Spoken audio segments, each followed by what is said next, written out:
Greetings. Maneuvering with an army is advantageous, with an undisciplined multitude, most dangerous.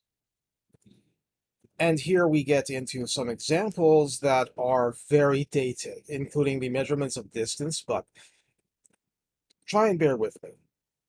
If you set a fully equipped army in march in order to snatch an advantage, the chances are that you will be too late. On the other hand, to detach a flying column for the purpose involves the sacrifice of its baggage and stores.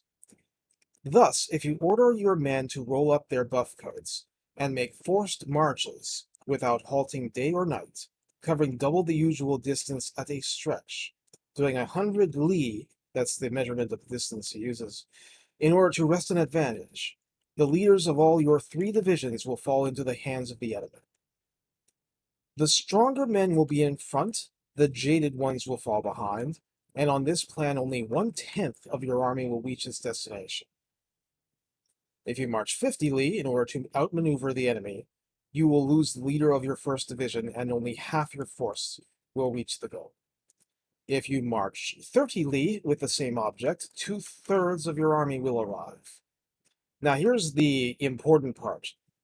We may take it then that an army without its baggage train is lost, without provisions it is lost, without bases of supply it is lost.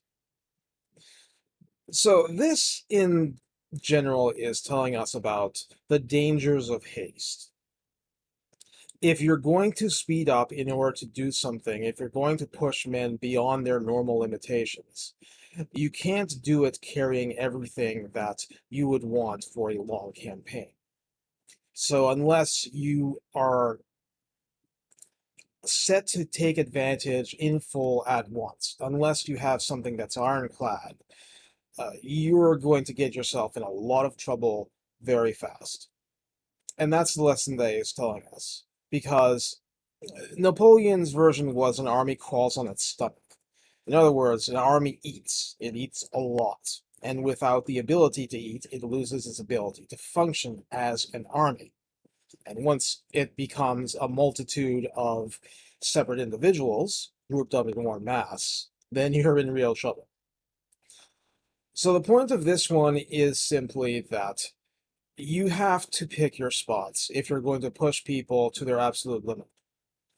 And if you do that hastily and recklessly, then disaster is going to follow. So that's the importance of supplies in your maneuvering. Anyway, thanks for today.